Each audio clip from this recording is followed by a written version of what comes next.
Hi everyone, मैं हूं आप सभी का अपना प्रशांत भैया और लेकर आ गया हूं रैपिड रिवीजन का अगला चैप्टर, जो कि है बहुत बड़ा चैप्टर जिसका नाम है tissues. But why to fear when PK भैया इज हियर, क्योंकि अगले 25 मिनट के अंदर इस पूरे बड़े से चैप्टर को समराइज करके इसका फटाफट से रैपिड रिवीजन कराने वाला हूं। तो देखो, सबसे पहले अगर आपको डिटेल में पढ़ना है ना, तो इसका डिटेल में वन शॉट में ऑलरेडी बना चुका हूं, जिसके अंदर 1.5 घंटे के अंदर मैंने बहुत डीपली पढ़ा है, तो आप उसको भी देख सकते हो। लेकिन अगर आपको जल्दी जल्दी करना है और कल आपका एग्जाम वगैरह आपको रिवाइज करना है, तो आप बेस्ट वीडियो के ऊपर आए हो। तो चलो स्टार्ट करते हैं। अब इस चैप्टर को समझने के लिए आपको यह समझना पड़ेगा कि टिश्यू होते क्या है। जब बहुत सारे सेल जुड़ते हैं तो वो क्या बनाते हैं? टिश्यू बनाते हैं। यानी टिश्यू क्या है? Tissue is the group of similar cell in a structure. यानी जब बहुत सारे सेल जुड़ते हैं और वो एक फंक्शन को परफॉर्म करते हैं, ठीक है, working together to perform a specific function, then it is called tissue. ठीक है, हमारी बॉडी में बहुत सारे सेल हैं, पिछले चैप्टर में पढ़ा था। अब सेल कंबाइन होते हैं, टिश्यू बनाते हैं, और टिश्यू कंबाइन होते हैं, ऑर्गन बनाते हैं, और ऑर्गन बनाता है ऑर्गन सिस्टम। और ये जो ऑर्गन सिस्टम है, इससे हम बनते हैं, हम यानी ऑर्गेनिज्म। ठीक है, तो अब हमें दो प्रकार के टिश्यूज पढ़ने हैं इस चैप्टर के अंदर, एक है प्लांट टिश्यू, एक है एनिमल टिश्यू। तो सबसे पहले प्लांट टिश्यू पढ़ते हैं। अब ये जो टेबल है ना, ये देख के बड़े बड़े लोग घबरा जाते हैं, पर मैं क्या बोल रहा हूं, एक ट्रिक लेकर आया हूं। ट्रिक क्या है, बस इतना याद रखना। मैं गया था एमपी यानी मध्य प्रदेश। ठीक है, मैं गया था एमपी में जब मैं गया तो मुझे मेरा एक दोस्त मिला, अली। कौन मिला? अली। ठीक है, फिर उसके बाद मैं और आगे गया तो मुझे दो टाइप के ग्रुप मिले। एक टाइप का ग्रुप वो था जिसमें सेम प्रकार के लोग रहते थे, और एक वो था जिसके अंदर अलग अलग प्रकार के लोग रहते थे। और जो सेम प्रकार के लोग थे ना, उसमें से एक लड़के ने, एक एग्जाम होता है पीसीएस, एक गवर्नमेंट एग्जाम होता है, वो क्रैक कर रखा था। और ये जो डिफरेंट टाइप के ग्रुप थे ना, इसमें दो भाई थे, दो भाई दोनों तबाही। एक क्या करता था, एक पानी लाया करता था घर में, और एक भाई दूसरा जो खाना वगैरह होता है वो लेके आता था घर में। अब तुम्हें सुनकर लग रहा होगा ये क्या कहानी है? अरे ये पूरा आपका प्लांट यहां पर खत्म हो जाता है। कैसे खत्म हो जाता है? चलिए स्टार्ट करते हैं फटाफट से। सबसे पहले बात करते हैं एमपी। मैं गया एमपी में। एम यानी मेरिस्टेमेटिक टिश्यू, पी यानी परमानेंट टिश्यू। प्लांट टिश्यूज को दो पार्ट में डिवाइड करा, मेरिस्टेमेटिक और परमानेंट। क्या डिफरेंस है, पेपर में बार बार पूछा गया, ध्यान से देख लो। मेरिस्टेमेटिक टिश्यू की सबसे बड़ी डेफिनेशन या इंपॉर्टेंस क्या है? They have capacity to divide, यानी इसके जो सेल्स होते हैं ना, वो डिवाइड करते जाते हैं, बढ़ते जाते हैं। लेकिन परमानेंट के नाम से ही समझ आ रहा है, they do not have capacity to divide, यानी ये बदल नहीं सकते, डिवाइड नहीं कर सकते। बहुत बढ़िया। अगली चीज, मेरिस्टेमेटिक टिश्यू के जो सेल होते हैं ना, वो बहुत छोटे होते हैं, ठीक है, और इनकी जो शेप होती है वो भी सेम होती है। लेकिन परमानेंट टिश्यूज जो होते हैं, इनके सेल बड़े होते हैं और शेप भी अलग अलग होती है, शेप वेरीज। उसके अलावा वैक्यूल्स, पिछले चैप्टर में पढ़ा था सेल के अंदर वैक्यूल क्या होते हैं, तो याद रखना मेरिस्टेमेटिक टिश्यू के अंदर वैक्यूल्स ना एब्सेंट होते हैं। अब तुम पूछोगे क्यों एब्सेंट होते हैं? परमानेंट में तो प्रेजेंट होते हैं, क्योंकि देखो मेरिस्टेमेटिक टिश्यू को डिवाइड होना है और वैक्यूल ना बहुत बड़ी स्पेस ले लेता है, तो अगर वैक्यूल होगा तो डिवाइड कैसे कर पाएगा सेल? ठीक है। उसके अलावा याद रखना इंटरसेलुलर स्पेसेस यहां पर एब्सेंट होती है, यानी सेल आपस में जुड़े होते हैं, यहां पर बहुत ज्यादा इंटरसेलुलर स्पेस होती है। एक पॉइंट और याद रखना, इनकी जो सेल वॉल होती है मेरिस्टेमेटिक की, वो पतली होती है। क्यों? ताकि वो इजीली डिवाइड कर पाए, थिन सेल वॉल। जबकि परमानेंट टिश्यू की जो सेल वॉल होती है वो थिक होती है। क्यों? क्योंकि इनको डिवाइड तो करना ही नहीं है भैया। ठीक है, अब ये समझ में आ गया। मैंने बोला था मैं एमपी में गया, मेरिस्टेमेटिक परमानेंट। मुझे पहले कौन मिला? अली। अली यानी ALI। ये जो मेरिस्टेमेटिक टिश्यू है ना, इसके 3 टाइप्स होते हैं। कौन कौन से टाइप्स होते हैं? चलिए एग्जांपल से देखते हैं। पहला है A यानी एपिकल मेरिस्टम, L यानी लेटरल मेरिस्टम, यहां पर लिखा हुआ है, और I यानी इंटरकैलरी मेरिस्टम। एपिकल मेरिस्टम क्या होता है? ये वो प्रकार का मेरिस्टेमेटिक टिश्यू है जो कि tip of root and shoot पे प्रेजेंट होता है, यानी या तो यहां पर प्रेजेंट होगा, या तो जो रूट होती है नीचे उसकी टिप के ऊपर प्रेजेंट होता है। इसका काम क्या है? ग्रोथ, यानी लेंथ को बढ़ाने का इसका मेन काम होता है। ठीक है, दो टाइप का है, एक हम बोलते हैं सैम, एक बोलते हैं रैम, यानी शूट एपिकल मेरिस्टम, रैम यानी रूट एपिकल मेरिस्टम। ठीक है भैया, समझ आ गया। अब बात करते हैं किसकी? Lateral, L। अब देखो लेटरल यानी चौड़ाई, तो ये ना प्लांट की चौड़ाई को बढ़ाता है। अगर मैं इंग्लिश में बोलूं तो उसको हम गिर्थ बोलते हैं, गिर्थ। तो याद रखना ये कहां पर लोकेटेड होता है? Along the sides of the stem and the root. इसका मेन काम क्या होता है? ग्रोथ इन दी थिकनेस, या फिर गिर्थ भी हम बोल सकते हैं, गिर्थ को बढ़ाने का, यानी थिकनेस बढ़ाने का इसका मेन काम हो रहा होता है। ठीक है, अब एक आ जाता है इंटरकैलरी। इंटरकैलरी का क्या मतलब होता है? देखो यार, ये होते हैं नोड्स, ये होते हैं नोड्स, और इनके बीच का जो पोर्शन है इसको हम बोलते हैं इंटरनोड्स। तो इसका काम क्या होता है? ये इंटरनोड्स के बीच में प्रेजेंट होता है, और उसका काम होता है regrowth of the part after cutting.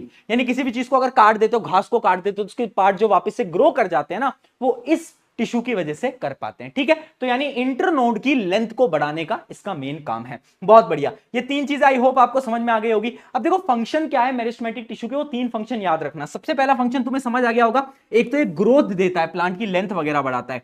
अगली चीज, ये नए सेल प्रोड्यूस करता है, और ये नए सेल ना बाद में पता है क्या बनते हैं, यही सेल परमानेंट टिश्यू बनते हैं। यानी याद रखना, produces new cell that later become specialized, यानी यही सेल मेरिस्टेमेटिक टिश्यू के जो सेल होते हैं वो परमानेंट टिश्यू में कन्वर्ट हो जाते हैं, ठीक है, टाइम के साथ। एंड लास्ट चीज, help in wound healing and regeneration. जैसे मैंने आपको बताया किसी चीज को काट देते हैं तो उसके अगर जख्म वगैरह हो गए, वाउंड्स हो गए, तो उनको हील करने के कौन काम आएगा, मेरिस्टेमेटिक टिश्यू। बहुत बढ़िया, तो ये पूरी की पूरी कहानी थी किसके ऊपर, मेरिस्टेमेटिक टिश्यू के ऊपर। अब बात करते हैं एम और पी। पी यानी क्या है, परमानेंट टिश्यू। मैंने तुम्हें बताया था जब मैं आगे गया तो मुझे दो ग्रुप मिले थे, एक वो ग्रुप जिसमें कि सेम टाइप के लोग थे, एक वो ग्रुप जिसमें कि अलग अलग टाइप के लोग थे। तो ये जो सेम टाइप वाला ग्रुप है ना, इसको हम बोलते हैं सिंपल परमानेंट टिश्यू। क्यों? क्योंकि इसके अंदर जो सेल होते हैं ना वो एक जैसे होते हैं। ठीक है, कहानी की मदद से याद करो। तो यह है सिंपल परमानेंट टिश्यू। देखो परमानेंट टिश्यू बना कैसे है, plant tissue formed from meristematic tissue. मैंने बताया ना, मेरिस्टेमेटिक टिश्यू के सेल किसमें कन्वर्ट हो गया, परमानेंट में। ठीक है, बहुत बढ़िया। अभी जो सिंपल परमानेंट टिश्यू होता है ना, ये एपिडर्मिस के नीचे होता है। अब तुम पूछोगे एपिडर्मिस क्या है, अभी बताऊंगा बाद में। ठीक है, अब देखो मैंने तुम्हें बताया था कि यहां पर ना एक इंसान ने एक एग्जाम क्रैक करा हुआ था जिसका नाम था पीसीएस। पीसीएस यानी क्या है, पी से है पैरेनकाइमा, सी से है कोलनकाइमा और एस से है स्केलेनकाइमा। ये इसके तीन टाइप होते हैं। तो सबसे पहले मैं आपको बताता हूं ये पैरेनकाइमा क्या होता है। देखो पैरेनकाइमा, पहले तो इसके जो सेल होते हैं वो क्या रहते हैं, लिविंग रहते हैं। याद रखना, इनकी सेल वॉल बहुत पतली होती है, लिविंग सेल होते हैं, लूजली पैक्ड होते हैं, यानी इनके बीच में जो स्पेसेस होती हैं वो बहुत ज्यादा होती है। उसके अलावा इनका जो मेन काम है, याद रखना कहीं पर भी पैरेनकाइमा लिखा आ जाए, मेन काम होगा खाने को स्टोर करना। बहुत बढ़िया, ठीक है। अब पैरेनकाइमा भी दो टाइप के हैं। कैसे? पहला जो पैरेनकाइमा है उसको मैं बोलता हूं क्या, मतलब ऐसे याद कर लो, सी ए। पहला पैरेनकाइमा उसको हम बोलते हैं क्लोरेनकाइमा। क्या बोलते हैं, क्लोरेनकाइमा। यानी इसका मतलब वो है वो टाइप के पैरेनकाइमा जिसके अंदर क्लोरोफिल है। क्लोरोफिल क्या करता है, फोटोसिंथेसिस। ठीक है, तो इसके पास क्लोरोप्लास्ट क्लोरोफिल होता है। उसके अलावा एरेनकाइमा। एरेनकाइमा क्या है, एरन यानी एयर, यानी इसके बीच में एयर होती है। ये पता है उन प्लांट्स के पास होता है जो कि पानी के ऊपर तैर सकते हैं। फॉर एग्जांपल लोटस, तो लोटस के पास कौन से टाइप का टिश्यू है, एरेनकाइमा। एरेनकाइमा एयर है, एयर तैराएगी। बहुत बढ़िया, बहुत बढ़िया। चलिए बात करते हैं कोलनकाइमा की। पैरेनकाइमा क्लियर हो गया, कोलनकाइमा देखो, कोलनकाइमा का भी जो सेल होते हैं वो सारे के सारे लिविंग होते हैं, लंबे सेल होते हैं, और इनकी जो सेल वॉल होती है वो थोड़ी सी मोटी होती है पैरेनकाइमा के कंपैरिजन में। ठीक है, but very little intercellular spaces, spaces भी बहुत कम है इसके बीच में। इसका मेन काम क्या है, प्रोवाइड फ्लेक्सिबिलिटी एंड सपोर्ट। देखो यार, डंडी जो होती है पेड़ की वो मुड़ पाती है ना, बेंड कर पाती है। क्यों? By the help of collenchyma. बहुत बढ़िया, है ना। जितनी भी डंडियां वगैरह, वो मनी प्लांट ऐसे ऐसे घूम पाता है ना, फ्लेक्सिबल होता है। क्यों? कोलनकाइमा की वजह से। अब बात करते हैं स्केलेनकाइमा। इसके सेल भैया डेड होते हैं, लॉन्ग होते हैं, एंड इनकी सेल वॉल बहुत मोटी होती है। उसके ऊपर एक सब्सटेंस होता है, नाम याद रखना, पेपर में पूछा जाता है, लिग्निन, है ना। एक सब्सटेंस है जिससे सेल वॉल बहुत मोटी होती है, डेड सेल होते हैं, इंटरसेलुलर स्पेसेस तो होती ही नहीं है। इसका मेन काम क्या है, स्ट्रेंथ प्रोवाइड करना और हार्डनेस प्रोवाइड करना। इसका एग्जाम्पल है कोकोनट, देखा है नारियल, कोकोनट का जो हस्क होता है, जो रफ सरफेस होता है, वो इसी से बना होता है। यानी कोकोनट हस्क जो होता है, या फिर आपने वो बीज देखे होंगे, सीड्स देखे होंगे, नट्स देखे होंगे, वो सब स्केलेनकाइमा से बना होता है। चलिए यहां तक की कहानी समझ आ गई, आगे बढ़ते हैं। अब मैं जब आगे गया तो एक टाइप का ग्रुप ऐसा था जिसके अंदर अलग अलग प्रकार के लोग थे, और उसमें दो भाई थे। एक पानी लाता था, पानी वाले को हम बोलते हैं जाइलम, और जो फूड लाता है उसको हम बोलते हैं फ्लोएम। ठीक है, तो याद रखना परमानेंट टिश्यू क्या है, परमानेंट टिश्यू में कॉम्प्लेक्स परमानेंट टिश्यू क्या है, made of more than one type of cell. यानी यहां पर अलग अलग टाइप के सेल हैं। अब ये दो टाइप के, जाइलम और फ्लोएम, इनके बीच का डिफरेंस वेरी इंपॉर्टेंट। देखो जाइलम का काम है पानी लाने का, transport water and mineral. Phloem का काम क्या है, फूड लाने का, है ना, लीफ से फूड हर पार्ट में ट्रांसफर करता है। अगली चीज, इसमें जो ट्रांसपोर्ट होता है वो यूनी डायरेक्शनल होता है, यानी नीचे से ऊपर होता है एक डायरेक्शन में। बट यहां पर जो होता है वो बाई डायरेक्शनल होता है, यानी हर एक पार्ट पे खाने की जरूरत तो पड़ती है, तो खाने का जो पोर्शन है वो हर पार्ट ऑफ द प्लांट में पहुंचता है bye the help of phloem. अगली चीज, इसके कुछ कंपोनेंट होते हैं, जाइलम के 4 कंपोनेंट होते हैं, फ्लोएम के भी 4 कंपोनेंट होते हैं। बट जाइलम के 4 में से 3 कंपोनेंट डेड होते हैं, अभी नाम बताऊंगा। अभी याद रखना क्या है, मोस्टली डेड सेल्स होते हैं, जबकि वहां पर मोस्टली लिविंग सेल्स होते हैं। ठीक है, ये सारे के सारे डिफरेंस है। एक मेन डिफरेंस याद रखना कि जाइलम एक और काम करता है जो कि है मैकेनिकल स्ट्रेंथ, यानी वो प्लांट को स्ट्रेंथ भी देता है। But phloem does not provide mechanical strength. ठीक है बेटा, अब देखो जाइलम के तीन पार्ट्स कौन से हैं, एक है ट्रैकियार्ड, एक है वेसल, एक है जाइलम पैरेन्काइमा, एक है जाइलम फाइबर। अब ये देखो, ये जो तुम्हें 1 2 3, ये तीनों की तीनों डेड है, सिर्फ एक लिविंग होगा जो कि है जाइलम पैरेन्काइमा। ठीक है, अभी ट्रैकियार्ड क्या करता है, ट्रैकियार्ड क्या है, एक थिक वॉल्ड और डेड है, जैसे मैंने आपको बताया, इसका काम क्या है, कंडक्शन यानी पानी को सप्लाई करना। वेसल, वेसल नाम से ही समझ आ रहा है, एक लंबी सी कोई वेसल टाइप की होगी, पाइप जैसी होगी, जिसका मेन काम क्या होगा, कंडक्शन करना यानी पानी को भेजना। अब इसके डायग्राम बहुत बार पेपर के अंदर पूछे जाते हैं, आई होप ये विजिबल होगा। जैसे कि आप ये देख सकते हो, इस शेप का होता है ट्रैकियार्ड, ये आपकी वेसल, जैसे पानी की नली होती है उस प्रकार से वेसल है। ठीक है, अब दो पार्ट और बच गए जो कि है जाइलम पैरेन्काइमा और जाइलम स्केलेन्काइमा। जाइलम पैरेन्काइमा क्या है, ये भी लिविंग सेल का बना होता है, अकेलौता है, और पैरेन्काइमा यानी फूड को स्टोर करेगा। स्केलेन्काइमा देखो, जाइलम फाइबर या फिर जाइलम स्केलेन्काइमा दोनों एक ही होता है। ठीक है, तो जाइलम फाइबर का क्या काम है, एक तो डेड है और ना ये स्ट्रेंथ प्रोवाइड करता है। क्या प्रोवाइड करता है, प्रोवाइड मैकेनिकल सपोर्ट। ठीक है, अगर मैं बात करूं फ्लोएम की, तो फ्लोएम के भी 4 पार्ट होते हैं, नाम याद रखना है। पहला है sieve tube, very important. Sieve tube मैं यहां पे डायग्राम दिखा देता हूं, ये है आपकी, यहां पर आप देख सकते हो, ये है सीव ट्यूब। ठीक है, ये वाली जो आपको ट्यूब दिख रही है, ये पूरी की पूरी सीव ट्यूब है। इसके एंड्स पे होता है सीव प्लेट, डायग्राम इंपॉर्टेंट है। और इसके साइड में जो तुम्हें सेल दिख रहे हैं, इनको हम बोलते हैं कंपेनियन सेल। कंपेनियन सेल क्या करते हैं, इसकी मदद करते हैं। एक पॉइंट याद रखना, सीव सेल पोसेसेस स्लाइम प्रोटीन, यानी इनके पास एक ऐसा प्रोटीन होता है जो कि खुद को ही ग्रोथ एंड रिपेयर कर लेता है, यानी अगर कुछ भी गलत हुआ तो खुद ही रिपेयर कर लेगा, किसी और की जरूरत नहीं है। नाम याद रखना, स्लाइम प्रोटीन।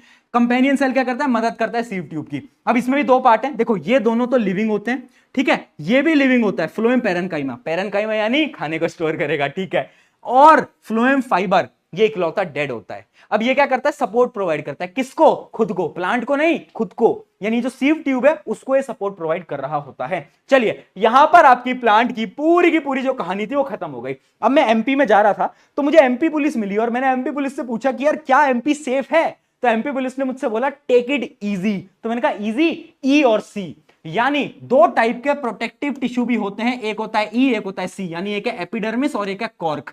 देखना बेटा, एपिडर्मिस क्या है, जैसे पत्ते के ऊपर जो आउटर कवरिंग होती है वो होती है एपिडर्मिस की। ठीक है, ये सिंगल लेयर ऑफ सेल होते हैं इसके अंदर। उसके अलावा इसका मेन काम क्या होता है, वाटर लॉस से प्रिवेंट करना और कोई भी फंगल इंफेक्शन से बचाना। अब याद रखना, इन्हीं के ही बीच में छेद होता है जहां से गैसेस का एक्सचेंज होता है, और उस पोर को या फिर उस टाइनी ओपनिंग को हम बोलते हैं स्टोमेटा। ठीक है, small pore in the leaf epidermis. ठीक है, और स्टोमेटा को कंट्रोल करते हैं 2 किडनी जैसे दिखने वाले सेल, जिनको हम बोलते हैं गार्ड सेल। ठीक है, क्या बोलते हैं, गार्ड सेल। तो यानी स्टोमेटा का मेन काम क्या है, गैसेस एक्सचेंज, और उसके अलावा एक काम होता है ट्रांसपिरेशन, यानी जो एक्सेस ऑफ वाटर होता है वो यहां से निकल जाता है, स्टोमेटा से निकल जाता है। ठीक है, ये समझ में आ गया। उसके अलावा ये जो है ना एपिडर्मिस, ये रूट में भी प्रेजेंट होता है, रूट के जो हेयर्स होते हैं वहां पर भी प्रेजेंट होता है। रूट को क्या काम है, पानी को अब्सॉर्ब करना है, तो पानी के अब्सॉर्प्शन में भी ये मदद करता है। कौन, एपिडर्मिस, यानी एपिडर्मिस बहुत काम का है, प्रोटेक्शन भी दे रहा है, अब्जॉर्प्शन वगैरह भी कर रहा है। चलिए, बहुत बढ़िया। अब बात करते हैं कॉर्क, ये है Z प्लस सिक्योरिटी। ये जब पेड़ बहुत मोटा हो जाता है ना, उसके जो तना होता है, जो एक मोटी सी कवरिंग होती है, वही होता है कॉर्क। तो याद रखना, ये ओल्ड स्टेम में प्रेजेंट होता है और इसके सेल होते हैं डेड, कॉम्पैक्टली अरेंज, यानी कोई इंटरसेल्युलर स्पेस होती नहीं है। उसके अलावा इसकी सेल वॉल पे एक सब्सटेंस होता है जिसका नाम होता है सुबेरिन। सुबेरिन क्या होता है, एक ऐसा सब्सटेंस है जिससे कि वाटर प्रूफ बन जाता है, यानी पानी अंदर नहीं आ सकता, कोई भी बैक्टीरिया वायरस कुछ भी अंदर नहीं आ सकता। ठीक है, तो इस नाम को आप याद रखना, इसका काम क्या है, प्रोटेक्शन ऑफ ओल्डर प्लांट्स। यहां पर प्लांट का आपका पूरा का पूरा खत्म होता है, और अब हम बढ़ने जा रहे हैं किसके ऊपर बेटा, अब हम बढ़ेंगे एनिमल टिश्यूज की तरफ। अब एनिमल टिश्यूज क्या है, वो कहानी पूरी एमपी वाली क्लियर है। अब मैं आपको बताऊंगा यहां पर एक अलग कहानी। एनिमल टिश्यू 4 टाइप के होते हैं, जैसे हमारे घर में ना हमारे लिए 4 लोग इंपॉर्टेंट है, एक मम्मी, एक पापा, एक भाई बहन, भाई बहन नहीं है तो मैं तो हूं, उसके अलावा तुम्हारा दिमाग, वो भी जरूरी है भैया। तो ऐसे ही 4 कैरेक्टर यहां पर हैं। पहला character epithelial tissue. Epithelial tissue तुम्हारी मम्मी की तरह, मम्मी क्या करती है, हर दिक्कत दुविधा से प्रोटेक्ट करती हैं। तो एपिथेलियल टिश्यू क्या करेगा, याद रखना, covering protecting tissue in an animal cell, यानी ये तुम्हें कवर करके रखेगा, तुम्हें प्रोटेक्ट करेगा मम्मी की तरह। उसके अलावा covers organ cavity, skin, mouth, यानी जो स्किन है ना, ये भी हमारी किसकी बनी है, एपिथेलियल टिश्यू की बनी होती है, यानी पूरी जो प्रोटेक्शन है वो क्या कौन देता है, एपिथेलियल। अब इसके सेल देखना कैसे होते हैं, टाइटली पैक्ड होते हैं, कॉन्टिन्यूस शीट जैसे होते हैं, very little cementing material, almost no intercellular space. Intercellular space इनके सेल के बीच में नहीं होती। फंक्शन क्या है, एक तो प्रोटेक्शन है, दूसरा एक्सचेंज ऑफ मटेरियल, मटेरियल का एक्सचेंज भी बहुत जरूरी है, तो वो भी इनका काम है। अब एपिथेलियल टिश्यू भी कुछ टाइप के होते हैं, एक ट्रिक बता रहा हूं याद करने की, क्या है, याद रखना एस स्क्वायर सी क्यूब, ऐसे याद करो। 3 नाम सी से स्टार्ट होंगे, 2 एस से स्टार्ट होंगे। पहले एस वाले सुन लो। सबसे पहले आता है एस से स्क्वामश एपिथीलियम। क्या आता है? स्क्वामश एपिथीलियम। अब यहां पर ना आपको ये याद रखना है कि ये जो टिश्यू है ना, ये कौन से बॉडी पार्ट पे प्रेजेंट होता है। डायरेक्टली पेपर में आता है एमसीक्यू क्वेश्चन के अंदर। तो याद रखना ये बहुत पतली लेयर होती है, जो हमारी ब्लड वेसल्स होती है ना, ब्लड वेसल्स की जो लाइनिंग होती है वो इसी की बनी होती है। ब्लड वेसल की लाइनिंग, पहला स्क्वामश एपिथीलियम। अब 2 एस आ जाएंगे, एस स्क्वायर हो जाएगा, यानी स्ट्रैटिफाइड स्क्वामश एपिथेलियम। स्ट्रैटिफाइड यानी लेयर मोटी हो गई। मोटी लेयर कहां चाहिए? स्किन के ऊपर, ठीक है। तो यानी many layers like skin, mouth, skin और माउथ के अंदर अंदर यहां पर हमारी कौन सी लेयर होती है? स्ट्रैटिफाइड स्क्वामश। अब सी से स्टार्ट करते हैं, तो सी से सबसे पहले आता है क्यूबोइडल, क्यूबोइडल एपिथेलियम, यानी क्यूबोइड की शेप में, क्यूबोइड की शेप में एक लेयर होती है। कहां पर प्रेजेंट होती है? याद रखना किडनी में होती है, और सलाइवरी डक्ट, जहां पर हमारा सलाइवा बनता है। किडनी एग्जांपल याद रखना। अगला आता है सी से कॉलमनर एपिथेलियम, यानी कॉलम की शेप पे कहां पर प्रेजेंट होती है? तो एक पार्ट होता है जिसको तुम याद रखना इंटेस्टाइन, जो हमारी इंटेस्टाइन होती है, स्मॉल इंटेस्टाइन, उसके अंदर प्रेजेंट होता है। काम क्या होता है? अब्जॉर्प्शन करना। स्मॉल इंटेस्टाइन एग्जांपल याद रखना। और उसके अलावा एक लास्ट बच गया, जो कि है क्या? जो कि है सिलिएटेड एपिथेलियम, या फिर हम बोल सकते हैं क्यूबोइडल सिलिएटेड एपिथेलियम। यानी यहां पे देखो हेयर लाइक स्ट्रक्चर प्रेजेंट होते हैं। अब हेयर्स कहां है हमारी बॉडी के अंदर? हर जगह अंदर की तरफ, नोज, यानी रेस्पिरेटरी ट्रैक्ट, जहां से तुम सांस लेते हो वहां पर बाल होते हैं ना भाई। हाँ, तो याद रखना है कहां पर प्रेजेंट होता है? रेस्पिरेटरी ट्रैक्ट के अंदर ये प्रेजेंट होता है। इसका नाम क्या है? Columnar ciliated epithelium. ये कॉलमनर आगे लगा लेना, ठीक है भैया, ये भी समझ आ गया। यानी यहां पर पूरा का पूरा एपिथेलियल टिश्यू खत्म होता है। मम्मी समझ लिया। पापा देखो भाई, पापा क्या होते हैं? पापा क्या करते हैं? पापा मोशन करवाते हैं, मूव कराते हैं तुम्हें, है ना, इधर से उठ के इधर पहुंचाते हैं। तो यानी जो मस्कुलर टिश्यूज है ना, ये पापा की तरह हैं, ठीक है। इनका मेन काम क्या है? Responsible for movement. जैसे पापा आते हैं तो मूव करते हो। अब देखो पापा 3 टाइप के होते हैं। एक पापा वो है जो कि तुम्हारी बात सुन लेते हैं, एक पापा वो है जो कि तुम्हारी बिल्कुल बात नहीं सुनते, और एक पापा वो जिनको देखते तुम्हारा दिल धड़कने लगता है कि भैया आज तो पापा बहुत मारेंगे। ऐसी 3 टाइप के मस्कुलर टिश्यूज हैं। क्या क्या? सबसे पहला है स्ट्राइटेड मस्कुलर टिश्यू या फिर स्केलेटल मस्कुलर टिश्यू। ये वो मसल्स हैं जिनको हम कंट्रोल कर सकते हैं, जैसे मैं अपने हाथ को कर सकता हूं, जैसे पापा है ना जिनको तुम बातचीत से मना सकते हो, वैसे। तो याद रखना ये तुम्हारी बोन से अटैच्ड होते हैं। वॉलेंट्री मूवमेंट यानी सोचा समझा मूवमेंट, तुम सोच के हिला सकते हो इन मूवमेंट को, ठीक है। इन मसल्स को तुम अपने अकॉर्डिंग मूव करा सकते हो। तो उसको हम क्या बोलते हैं? स्ट्राइटेड। स्ट्राइटेड का मतलब होता है स्ट्राइप्स। तुम देख सकते हो इसके ऊपर ऐसे ऐसे स्ट्राइप्स होती हैं ब्लैक एंड व्हाइट की। स्केलेटल नाम क्यों दिया है? स्केलेटल इसलिए दिया है क्योंकि स्केलेटन से अटैच्ड होता है बोन से।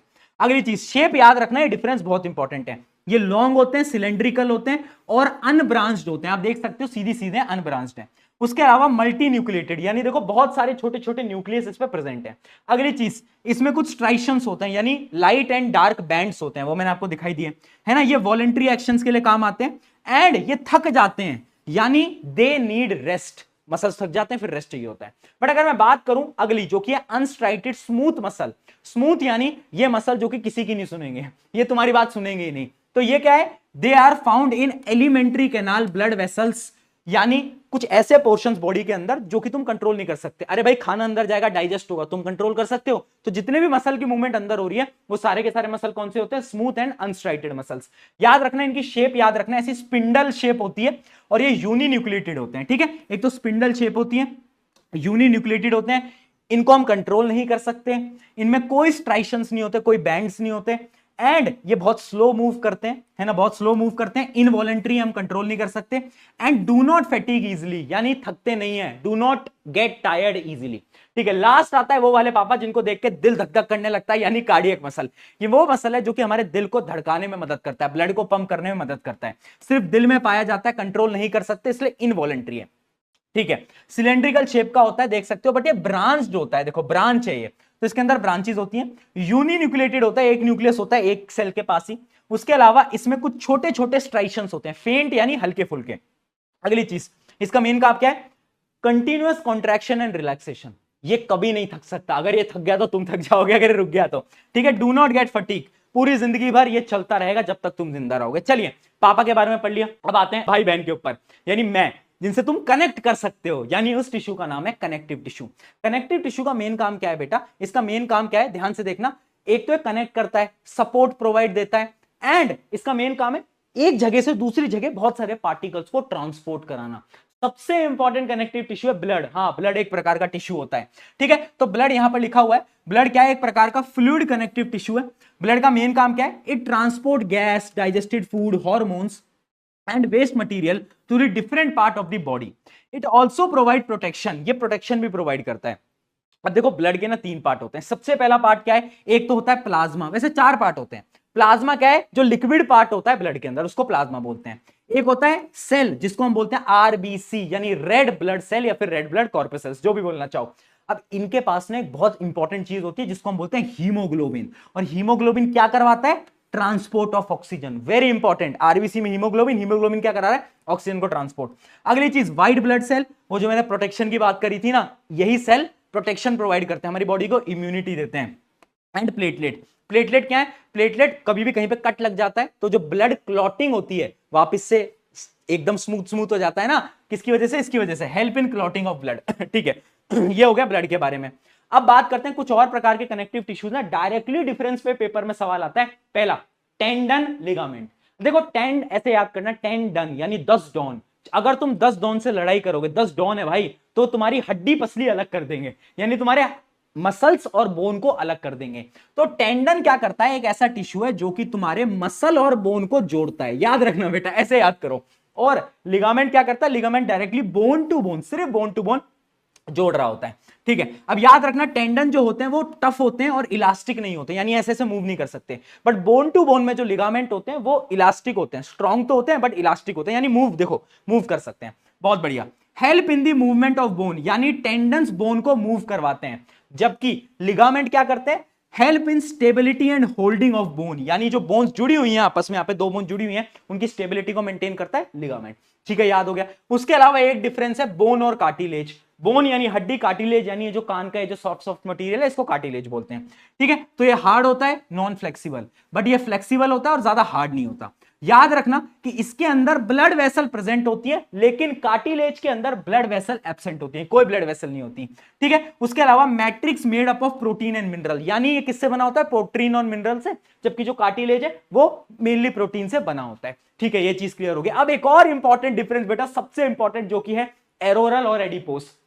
एरोरल, एडिपोस, आदि को पोज देना है, बट वो पोज उसका अच्छा नहीं आ पा रहा, क्यों? क्योंकि वो मोटा है। यानी एडिपोस टिश्यू क्या करता है? ये फैट को स्टोर करता है ना, यानी ये किससे बना होता है टिश्यू? ये फैट के ग्लोब्यूल से बना होता है। काम क्या है? Stores excess of nutrient as fat, यानी बॉडी के जितने भी न्यूट्रिएंट्स है उसको फैट की तरह स्टोर कर लेगा। ठीक है, इसका मेन काम याद रखना, help in temperature regulation and found beneath skin, यानी जो इंटरनल ऑर्गन के स्किन के बीच में होता है, इसका मेन काम है बॉडी का टेम्परेचर को मेंटेन करना। ठीक है, फैट से बॉडी का टेम्परेचर मेंटेन होता है। अगली चीज एरोरल, एरोरल से यानी air air air air match हो रहा है ना। अब ये कुछ नहीं है, ये हमारी जो सेल्स होते हैं उनके बीच के गैप को भरता है ना, तो एक प्रकार की एयर समझ सकते हो इसको। Most widely distributed connective tissue of the body क्या करता है? Fill spaces inside organ, found between skin and muscle, skin and muscle के बीच में पाया जाता है। स्किन और मसल के बीच में, इनके बीच की जो हवा है, यानी जो गैप है, उस गैप को फिल कर देता है, बस इसका काम यही है, फिलर की तरह काम आता है। Around blood vessel, nerves and bone marrow. ठीक है, काम क्या है? Provide support and help in the repair tissue, very important. यानी ये टिश्यू, अगर कोई टिश्यू में दिक्कत हो जाती है तो उसके रिपेयर में भी काम आता है। मुझे पता है अभी तुम्हें लग रहा है इतनी सारी चीजें याद कैसे होंगी, नोट्स एक बार पढ़ लेना डिस्क्रिप्शन में, तो तुम्हें एक बार पढ़ोगे वापस से लेक्चर देखना, याद हो जाएगा जब तक। अब लास्ट दिमाग की बात करते हैं। अब देखो दिमाग क्या है? दिमाग के पास, मतलब हमारी पूरी बॉडी के पास एक टिश्यू होता है जिसको हम बोलते हैं नर्वस टिश्यू। नर्वस टिश्यू का क्या काम होता है? सबसे पहले समझो, एक सेल होता है नर्व सेल, जो कि हमारा बेसिक यूनिट होता है ना। बेसिक यूनिट क्या होता है? नर्व सेल, जिसको हम न्यूरॉन भी बोल रहे होते हैं। क्या? न्यूरॉन। ठीक है, बताया भी था सेल में, longest cell of the human body neuron. ठीक है, many nerve fibre bound by connective tissue, यानी ये जो नर्व सेल का जो कनेक्शन है, इसी की मदद से तुम्हारे ब्रेन तक सारे सिग्नल्स पहुंच पाते हैं। यानी सारे सिग्नल्स को कौन कोऑर्डिनेट करता है? यही तो, coordinate body activities, allow response to environment. ठीक है, अब यहां पर 3 चीजें हैं, एक ब्रेन है, एक स्पाइनल कॉर्ड है, एक नर्व है, यानी एक दिमाग है, एक स्पाइनल कॉर्ड है, और बहुत सारी आपकी बॉडी के अंदर नर्व्स हैं, जो किससे बना है? न्यूरॉन से बना है। किससे? न्यूरॉन से। अब यहां पर न्यूरॉन का जो डायग्राम है बहुत इंपॉर्टेंट है, इसको ध्यान से देख लेना बेटा। पहली चीज, ये जो तुम्हें ऐसे बाहर के जो डंडे डंडे से दिख रहे हैं, इनको हम बोलते हैं डेंड्राइट। क्या बोलते हैं? डेंड्राइट। ये क्या करते हैं? सिग्नल को रिसीव करते हैं। क्या करते हैं? सिग्नल को रिसीव करते हैं। ये जो एरिया तुम्हें दिख रहा है, इसको हम बोलते हैं सेल बॉडी, या फिर इसको सोमा भी बोला जाता है, या फिर इसको साइटोन भी बोला जाता है। 3 नाम है भाई इसके। ये पूरा सेल बॉडी, इसमें न्यूक्लियस भी है। ये क्या करता है? जो सिग्नल आते हैं ना, वो केमिकल सिग्नल होते हैं, तो इनको वो इलेक्ट्रिकल सिग्नल में कन्वर्ट कर लेता है। अब यहां से वो इलेक्ट्रिकल सिग्नल सक करके बड़ी फास्ट स्पीड में जाते हैं, तो इस पूरे एरिया को एक्सॉन बोलते हैं। क्या बोलते हैं? एक्सॉन। डायग्राम याद रखना। लास्ट में होती है बेटा नर्व एंडिंग। नर्व एंडिंग में क्या होता है? सिग्नल बाहर फेंक दिए जाते हैं। ठीक है, सिग्नल बाहर फेंक दिए जाते हैं, और जैसे ही सिग्नल बाहर जाता है तो सिग्नल वापस से केमिकल सिग्नल में कन्वर्ट हो जाता है। उसके बाद अगला वापस से न्यूरॉन होता है, वो न्यूरॉन के डेंड्राइट वापस से सिग्नल को लेते हैं, सेम प्रोसेस रिपीट होता जाता है। तो यहां पर कुछ टर्म्स हैं, सारी टर्म्स की डेफिनेशन याद रखना। जैसे डेंड्राइट क्या करता है? डेंड्राइट क्या करता है? Branch structure that receive signal, ये सबसे पहले सिग्नल को रिसीव करेगा। सेल बॉडी, सोमा या फिर साइटोन भी हम बोल सकते हैं, इसमें न्यूक्लियस होता है। ये क्या काम करता है? ये मेनली जो हमारे केमिकल सिग्नल है उसको इलेक्ट्रिकल सिग्नल में कन्वर्ट करेगा। एक्सॉन एक बहुत लंबी टेल है जिससे कि सिग्नल आगे ट्रांसमिट होंगे। नर्व एंडिंग, नर्व एंडिंग क्या करेंगे? आगे सिग्नल्स को भेज देंगे। चलिए बहुत बढ़िया। नर्व इंपल्स क्या होता है? टर्म पूछी जाती है बेटा, नर्व इंपल्स और साइनैप्स। पहले साइनैप्स समझना क्या होता है। Synapse is the gap between axon of one neuron and dendrite of next neuron. यानी जो दो न्यूरॉन के बीच का गैप है ना, एक न्यूरॉन के देखो लास्ट पार्ट आ गया, ये नर्व एंडिंग, यहां पे दूसरा न्यूरॉन खड़ा है, उसका डेंड्राइट खड़ा है, यहां एक का नर्व एंडिंग है, इनके बीच का जो गैप है इसको हम बोलते हैं साइनैप्स। ठीक है, और नर्व इंपल्स क्या होती है? अरे नर्व इंपल्स कुछ नहीं होती, ये सिग्नल, इसी को हम बोल रहे हैं। यानी सिग्नल कैसे ट्रेवल कर रहा है? Signal travelling along nerve fibre, यानी जैसे वो ट्रेवल कर रहा है ना, पहले डेंड्राइट में आया, सेल बॉडी में, एक्सॉन में, नर्व एंडिंग में, फिर अगले न्यूक्लियस में, मतलब अगले न्यूरॉन में। तो ये जो पूरा पाथ है ना, इसी पाथ को हम बोलते हैं क्या? इसी पाथ को हम बोलते हैं नर्व इंपल्स। क्या बोलते हैं? Nerve impulse. इस पूरे पाथ को हम नर्व इंपल्स बोलते हैं। तो ये रहा आपका पूरा का पूरा नर्वस टिश्यू का टॉपिक। आई होप सारी चीजें समझ आई होंगी। अब जल्दी से ये जो क्वेश्चन है ABCD, कौन सा आंसर सही लग रहा है कमेंट में करना। फटाफट से आपका रिवीजन हो चुका होगा, नोट डिस्क्रिप्शन में। शुक्रिया एवरीवन, मेरा नाम है प्रशांत।